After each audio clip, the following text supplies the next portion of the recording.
the intro music. Yeah! Woohoo!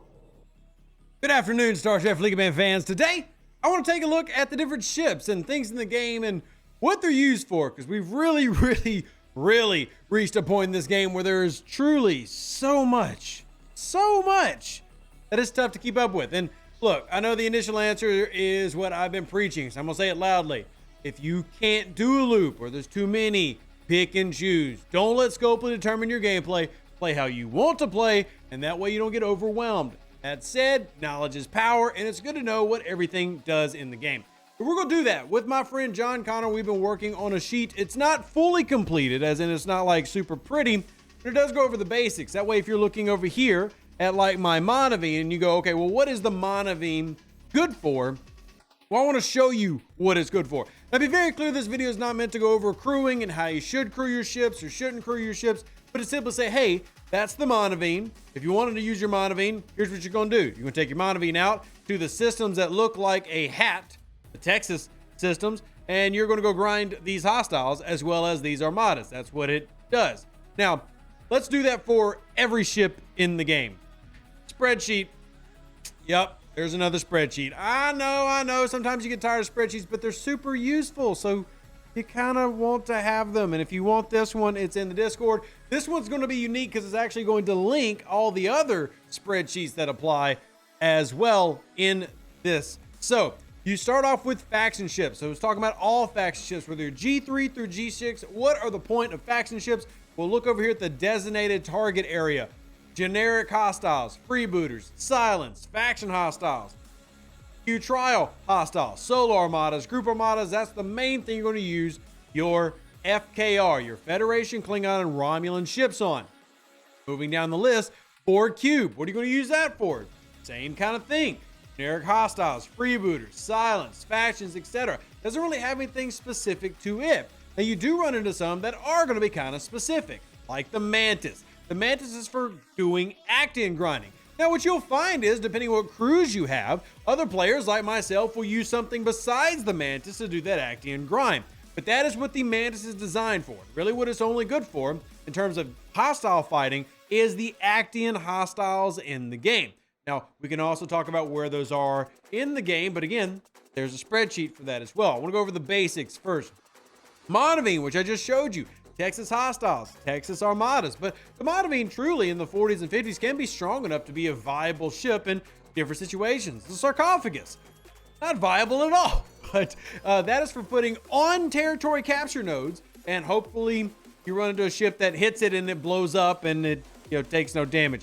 Comment down below if you believe the sarcophagus is still a complete waste in the game. The Stella is specifically for Eclipse hostiles and Eclipse armadas. However, I know a lot of players in the late 20s and early 30s who will use big Stellas as their main battleship to go and do generic grinding. Just remember, specialty ships do not get a bonus from faction-specific research. So if you have something, say the Defiant, we'll talk about in a bit, right there, does not get Federation bonuses. So that's for that. Talios, it is for Borg probes, Borg armadas, Borg solar armadas, and expansion cubes, which is a little bit different than what the Vidar is for right beneath it, which is just Borg probes level 25 through 33, whereas the Talios is for Borg probes 36 plus, and Vidar can be used on Borg group armadas, but it's not really designed for solo armadas. You can make that happen if you want to, but it is going to be a lower level player ship, hence why it opens up at Operations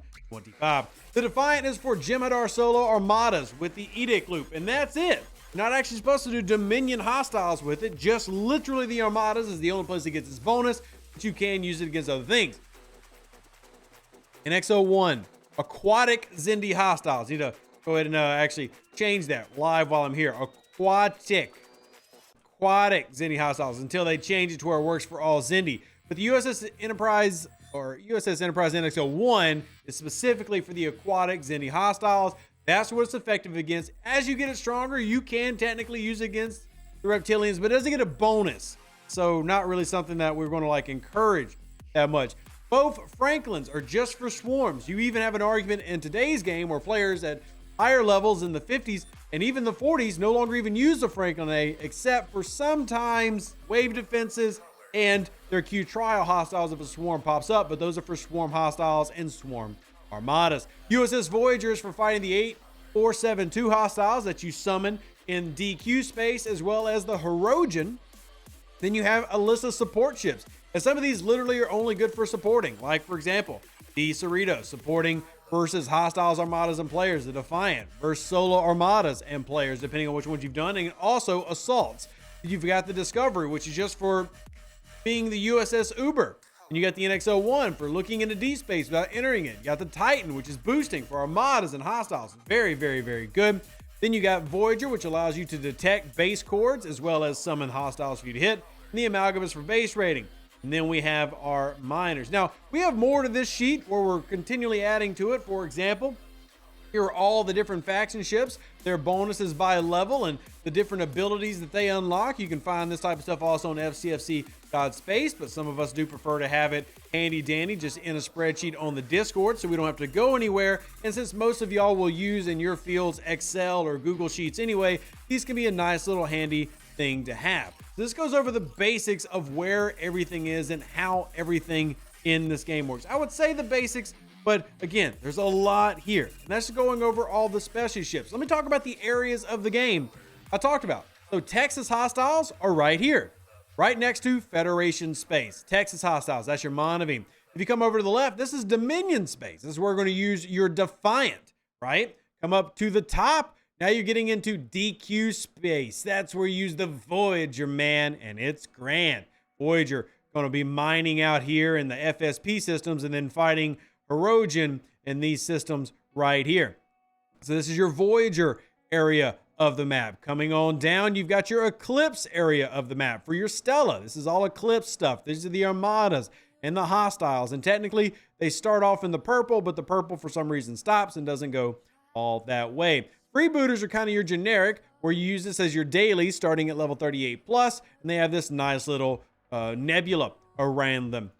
Then you've got Borg probes. Here are some of the Talios probe systems right here. You can find others on this part of the map where you've got your swarm space and everything, and you'll have special little, nebula systems to try to mark where certain things are in this game. So these are your swarm systems with the special nebula. Moving up here is where you find your Borg and your Borg solo armadas with the green nebula. All right, I know, get a little bit of a lot of stuff. Come down here, you've got your augment specific stuff where you can auto grind hostiles down here.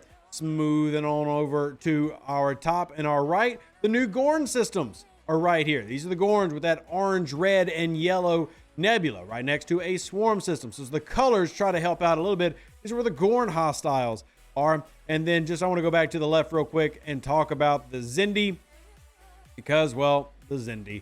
So here is your Xindi run. These are all your Xindi hostiles with the token systems being where you find aquatics and then right above that, silent hostiles. So there's a lot of different things all over the place that you have to go after. Oh, need I forget, because it's easy to forget things. Here's your Actian systems right here for using your Mantis. If you don't have a bigger ship, this is where you're using your Actian at. So the game is definitely expanded where there's a lot of stuff all over the place. So it's helpful to have these type of tools to know what ship to use where and why.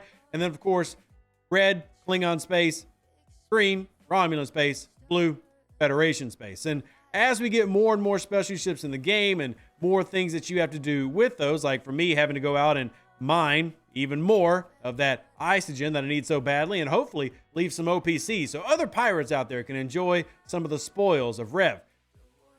If you've liked this and if it's helped you, let me know in the comment section down below. I've had a lot of requests for stuff like this. So it's kind of a basic of what does every ship in the game do? And I think this is a great spreadsheet. Again, please bear in mind that it's not completed. Shout out to John for helping put it together. It allows you to see what all the G6 ships are going to be. Because if you're a lower level player, you can't see the G5 ships yet or the G6 ships yet. So now this lets you see what their ability is, how it grows as it levels up, as well as any skins that might apply to those specific ships or cloaking that might apply, that you can know to plan for that and go for that. The specialty ship has its own tab as well. And we will be updating this with more and more. Again, shout out to John for helping me on this project. Greatly appreciate John Connor for all the great stuff our volunteer team does, he being a big part of that. So if you like this and you like all the nerdy stuff like it, do one big thing: like the video. Looks like a thumbs up. Subscribe if you haven't already. Share it out with your friends, family, baby mama, baby daddy, and everybody who needs a little bit of Star Trek in their life. Live long and plunder. Stay safe for the space cowboys. Deuces. That's me. Catch you on the next Star Trek video, including the free-to-play video we have coming up. An even better outro than the intro. For the Empire and glory to your house.